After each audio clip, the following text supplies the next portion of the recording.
misalnya kita punya rencana 20 tahun ke depan ataupun 10 tahun ke depan, rencana pikiran kita kan, tapi apakah kemampuan kita untuk menjalani step demi step rencana itu apakah sesuai atau enggak? Kembali lagi bahwa Allah itu menyesuaikan terhadap kemampuan kita, bukan menyesuaikan terhadap keinginan kita.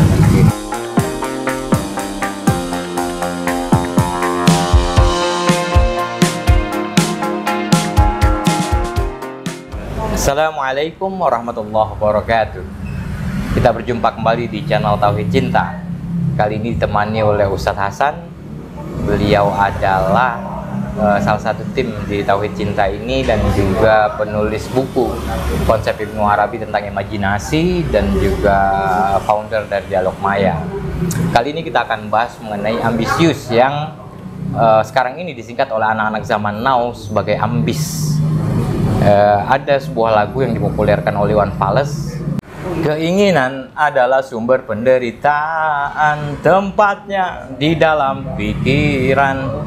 Nah, ambisius adalah keinginan yang begitu kuat, gairah atau gelora atau hasrat yang menggebu-gebu untuk mencapai sesuatu, punya target tertentu yang harus dicapai. Nah, apakah ini juga sumber penderitaan ambisius ini? Ya tentu saja. Sikap ambisius itu punya sisi positif dan negatifnya. Nah, kita akan membahas ini. Assalamualaikum Ustaz Hasan. Waalaikumsalam Mas Rifki. Masih ambisius ya sampai saat ini? Alhamdulillah masih membara nih. Masih membara, luar biasa. Nah, apa sih yang positif dari ambisius ini dan yang negatif dari ambisius ini? Oke Mas Rifki, bismillahirrahmanirrahim. Assalamualaikum warahmatullahi wabarakatuh. Sahabat-sahabat Tauhid Cinta yang dirahmati Allah, memang ya manusia diciptakan ini itu terdiri dari beberapa layer keberadaan kita, mulai dari layer tubuh kita, pikiran kita, atau batin kita, sampai layer terdalam itu adalah ruh kita. Nah, masing-masing layer itu mempunyai karakteristik yang berbeda-beda. Kayak tubuh ini mempunyai karakter tersendiri. Terus lebih dalam lagi ada karakter yang namanya hewani, ada karakter malaikat, dan ada karakter ketuhanan atau ruhani di dalam diri kita. Nah, ambisi itu biasanya letaknya adalah di karakter kehewanan kita, yang mana hewan itu ketika ingin survive, ya mempertahankan dirinya, dia harus makan. Ada sistem ekosistem yang membuat dia tetap jalan terus kan? Survival of the fittest. Iya, betul. Makanya hewan untuk mempertahankan dirinya tetap eksis, tetap hidup, itu harus memakan kan. Nah, manusia juga seperti itu, harus mempertahankan diri sebagaimana hewan juga mempertahankan diri, makan, minum dan sebagainya. Bahkan dalam tahap tertentu kita itu agak kelewat batas Mas Rifki. Harusnya kita untuk persediaan 1 tahun misalkan mengumpulkan makan, terus kemudian harta benda dan yang lain-lain. Tapi kalau manusia itu bahkan bisa melebihi binatang, bisa 7 turunan dia pengen mengumpulkan makanan atau harta benda yang pengen dimilikinya. Nah, ini bedanya tadi. Ambisi itu ada yang positif, ambisi juga ada yang negatif. Kalau ambisi itu didorong oleh dia ingin mencapai sesuatu yang mana itu untuk meningkatkan kualitas dirinya, untuk meningkatkan bagaimana dia itu bisa berkembang, bahkan bisa bermanfaat kepada yang lain, itu tentu positif. Misalnya, saya ingin menjadi rektor di sebuah universitas. Itu kan bagus, karena dengan adanya ambisi itu saya kemudian meningkatkan pengetahuan saya sedikit demi sedikit sampai kemudian saya menjadi sesuatu yang saya idamkan, dan kemudian keberadaan saya, kualitas diri saya itu bisa mempunyai manfaat bagi yang lain. Tapi memang ada ambisi-ambisi yang sifatnya negatif. Karena apa? Ambisi-ambisi itu hanya didorong, hanya dimanfaatkan oleh nafsu kita. Nafsu untuk memiliki semuanya, serakah, ya kan? Ada ketamakan di situ, ada greedy di situ kan. Nafsu untuk mengalahkan yang lain, nafsu untuk kemudian menginjak atau nafsu untuk menyikut, ya kan? Menjatuhkan yang lain, bahkan nafsu untuk menjadi lebih daripada yang lain sehingga yang lain itu menjadi inferior. Nah, nafsu-nafsu yang akhirnya mendorong kita untuk ambisi yang seperti itu, jatuhnya bukan ambisi yang positif, malah jatuhnya di ambisi yang membuat kita itu diperbudak oleh hawa nafsu kita sendiri. Ya kan sebenarnya ambisi itu positif ya, artinya dia punya capaian apa, punya tujuan tertentu, punya cita-cita tertentu, dan dia tahu apa yang ingin dia tuju, dan dia mencoba apa namanya membuat langkah-langkahnya, step-stepnya, dan juga apa namanya ya dia juga bisa self motivasi diri sendiri, dan mungkin punya confidence, kepercayaan diri yang ini gitu, dan juga dia tahu apa yang dia ingin kerjakan ke depannya untuk mencapai target itu gitu, dan dia membuat target-target tertentu gitu ya. Tapi di sisi lain ya, sikap ambisius ini juga bisa membuat orang gelap mata, ya bisa menyikut, bisa menjatuhkan orang lain, dan ingin menjadi superior, ingin menjadi manusia super, dan mungkin sekarang ini di era kapitalisme ingin menjadi Tuhan, Bahkan seperti itu ya. ada ambisi untuk menjadi Tuhan baru gitu.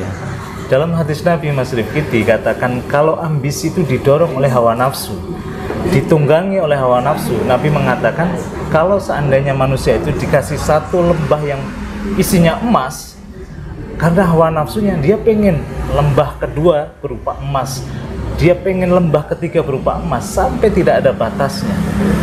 Makanya sebenarnya yang kita cari itu sebenarnya apa?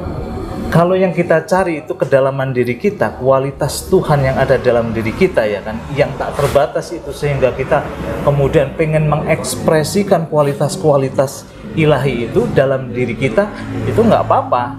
Tapi kalau yang kita ingin ekspresikan justru nafsu-nafsu kita yang tidak ada batasnya, itu yang bikin menghambat diri kita juga. Akhirnya ya menghalalkan semua cara.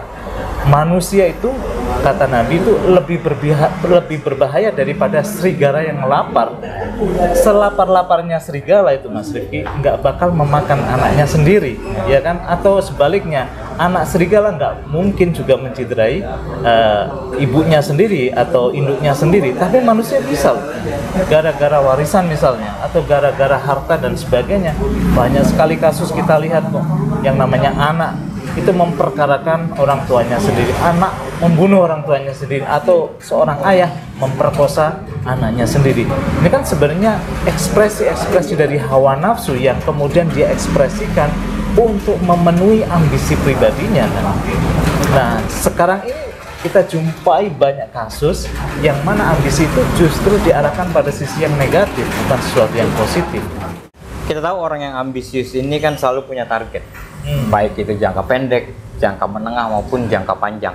Nah, ketika target-target itu tidak tercapai, dia bisa patah hati. Ya misalkan dalam konteks pasangan gitu, mencari pasangan yang cantik, yang ganteng, yang kaya, yang wah nyaris sempurna lah kira-kira. Nah, ketika dia tidak mendapatkan itu, misalkan dia ambisius mendapatkan itu, tidak mendapatkan itu, ya dia mudah patah hati, mudah stres, mudah apa ya, ya mudah kecewa lah, ya bahwa target itu tidak tercapai, ya sehingga apa namanya ya dia jadi mungkin gairah hidupnya sudah tidak ada lagi karena ambisi untuk mencapai ke situ sudah sampai gitu.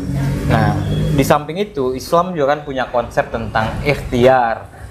Ya tentu ambisius mungkin ada bagian dari ikhtiar itu, tapi juga selain ikhtiar ada tawakal, ada pasrah, ada ikhlas segala macam. Nah, bagaimana Ustaz Hasan menjelaskan ini?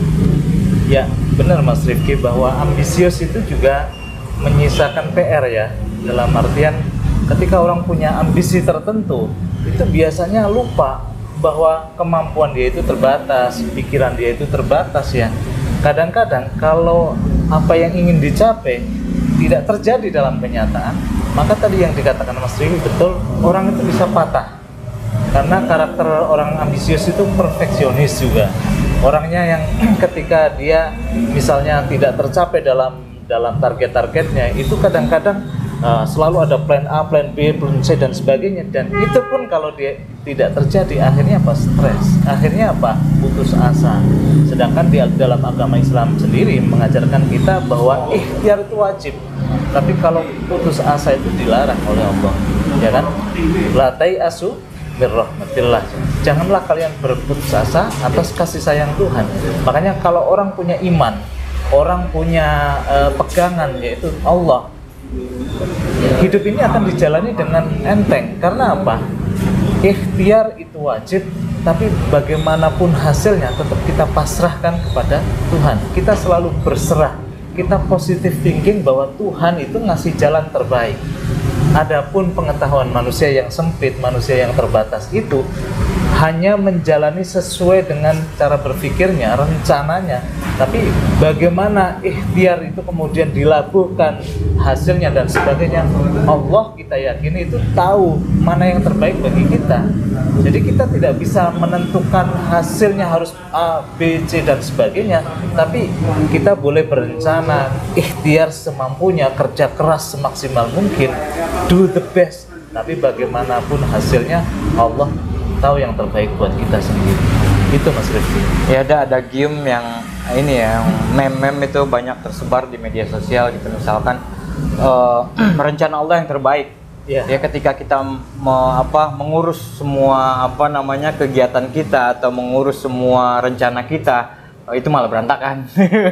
Jadi biar aja rencana Allah yang berjalan gitu. Nah, artinya kan bahwa ya kalau kita kalkulasi gitu, seberapa persen sih kita harus kerja keras, ambisius, dan seberapa persen kita harus menyisakan ini sikap pasrah, ikhlas gitu, bahwa ada rencana Allah di balik kegagalan kita, ada rencana Allah di balik sikap kegagalan kita dalam mengejar ambisi itu gitu.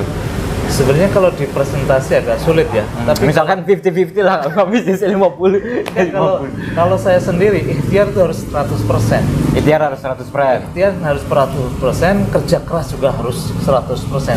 Tapi begitu kita berurusan dengan hasil ya, itu juga kita harus 100% juga berserah kepada Tuhan. Karena gini ya Mas Rifki, kita harus tahu ya bahwa alam raya yang sangat luas dan tak terbatas ini, itu tahu kok bagaimana kita harus menitinya dari mana dulu, dan Tuhan itu sangat tahu. Allah itu alimun khabir, dia itu maha tahu dan sangat tahu. Khabir itu bisa dikatakan ya ketika pengetahuan kita itu tidak mumpuni karena ada keterbatasan, Tuhan itu maha tahu dan Tuhan itu sangat tahulah kebutuhan hambanya. Kadang-kadang yang tadi dinyanyikan Mas Rifki, keinginan kita itu menuntut lebih, tidak sebanding dengan kualitas diri kita, dengan kemampuan kita dan kemampuan diri kita, kapasitas kita. Tapi keinginan kan seolah-olah itu sudah lompat ribuan kali, tapi kemampuan kita ternyata tidak seperti ya pesawat jet itu loh. Suaranya ternyata tertinggal dari kecepatannya kan. Nah, pikiran kita juga seperti itu. Pikiran kita bisa lompat ribuan puluh kali kan. Nah, kemampuan kita apakah sesuai dengan kecepatan pikiran itu atau enggak. Makanya misalnya kita punya rencana 20 tahun ke depan ataupun 10 tahun ke depan, rencana pikiran kita kan, tapi apakah kemampuan kita untuk menjalani step demi step rencana itu apakah sesuai atau enggak? Kembali lagi bahwa Allah itu menyesuaikan terhadap kemampuan kita, bukan menyesuaikan terhadap keinginan kita.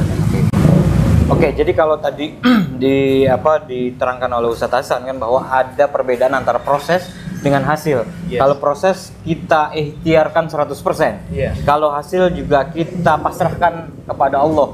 Proses kita kerja keras terus, kita boleh ambisius dalam mengejar target-target kita, tapi hasil itu kita pasrahkan kepada Allah gitu ya. Ya, dan itu juga harus 100%. Nah, masalahnya adalah misalkan gini, ketika hasilnya tidak sesuai dengan apa yang kita harapkan, harusnya gue bisa nih mencapai situ, tapi kok enggak ya gitu. Ada perasaan nggak ikhlas gitu. Harusnya gue bisa, tapi kenapa Tuhan milih gue yang ini gitu? Harusnya kan nggak kayak gini hidup gue. Harusnya gue kaya gitu misalkan, atau harusnya gue punya rumah mewah atau punya mobil, ada pencapaian achievement tertentu gitu. Ya betul. Nah, yang problem itu menurutku manusia memang Mas Rifki. Kalau kita lihat ya, tumbuhan, sempurnanya tumbuhan kan ketika dia bisa mekar gitu kan. Iya. Kemudian bisa berbuah. Sempurnanya hewan ketika sifat-sifat kehewanan itu sudah sempurna.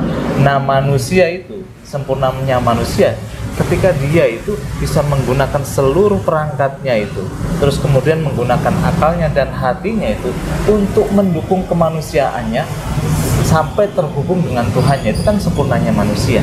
Kalau manusia hanya didefinisikan keinginannya itu harus terpenuhi dan sebagainya, itu sebenarnya bukan manusia, itu sebenarnya lebih mirip pada binatang ya. Adapun misalnya hasil ya, lagi-lagi kita tadi sudah menyebutkan kalau hasil kan karena keinginan kita dengan pikiran kita, dengan nafsu kita, dengan syahwat kita itu kadang-kadang tidak realistis sesuai dengan diri kita, tidak sesuai dengan kemampuan kita. Makanya kita cenderung stres kalau hanya nurutin nafsu, hanya nurutin pikiran kita, hanya nurutin bahwa kenapa sih hasilnya tidak seperti ini, seperti itu kan. Nah itu kan sebenarnya yang berkata dalam diri kita kan nafsu kita yang nggak terima, yang di situ selalu menuntut dan sebagainya. Tapi kita harus ingat ya, namanya manusia itu harus sesuai antara zahir, batin maupun ruhnya, itu harus sesuai juga, harus ada balance, harus ada sinkron dan ada seimbang di situ.